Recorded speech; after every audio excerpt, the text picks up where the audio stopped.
गुजरात के वडोदरा में नकली जन्म प्रमाण पत्र के एक और फर्जीवाड़े का मामला उजागर हुआ है।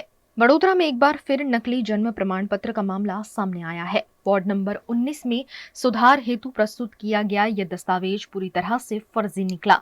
मूल रूप से बिहार का रहने वाला और फिलहाल मकरपुरा वडोदरा में रहने वाला मुन्ना पासवान इस मामले में पकड़ा गया है। जन्म प्रमाण पत्र की जब 3 लेयर में जांच की गई तो फर्जीवाड़े का भंडाफोड़ हुआ।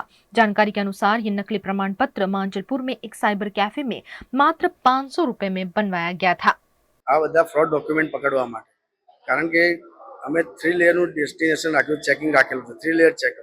એ ડોક્યુમેન્ટ વેરિફિકેશન જે ટોકન માટે આવતા હોય છે સવાર 9:30 થી 10:30 ત્યારે ફર્સ્ટ લેયરમાં ડોક્યુમેન્ટ વેરિફિકેશન થતું હોય છે. એમાં જે ડોક્યુમેન્ટ રજૂ કરવામાં આવે છે એનો ફોટો પાડી અમારો એક વોટ્સઅપ ગ્રુપ છે એમાં મૂકવામાં આવે છે. ત્યારબાદ સેકન્ડ લેયરનું ચેકિંગ થાય છે. જે કન્સર્ન ડિપાર્ટમેન્ટ છે, બર્થ એન્ડ ડેટ ડિપાર્ટમેન્ટ છે, તો બર્થ એન્ડ ડેટ ડિપાર્ટમેન્ટને મોકલી આપવામાં આવતું હોય છે. એ સેકન્ડ લેયરના ચેકિંગમાંથી એમના તરફથી એ પ્રોપર છે કે નથી, ઓરિજિનલ છે કે ફ્રોડ છે, એ અમને કહેવામાં આવતું હોય છે. એ જેવું થયા પછી થર્ડ લેયરનું ચેકિંગ આવે છે. એમાં આવે છે QR કોડ જે નીચે આવે છે.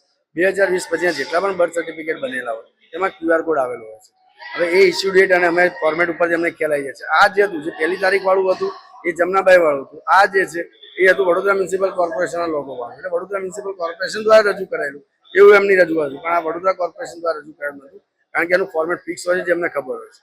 એટલે એના લીધે આ આખું થતું થયું.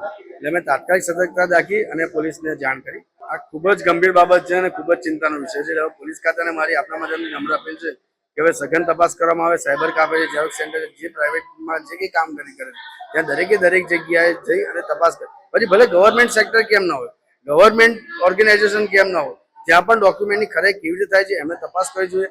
અને જે એજન્ટો બનીને ફરે છે ને એમની પર કડક પગલાં ભરવા જોઈએ. હું આપના માધ્યમથી જાહેર જનતાને એક નમ્ર અપીલ કરવા માંગુ છું કે તમારો રૂપિયો તમારા મોશોક પાછળ વાપરો, તમારા પરિવારના મોશોક પાછળ વાપરો, બની બેઠેલા એજન્ટોના ઘર ભરવા માટે.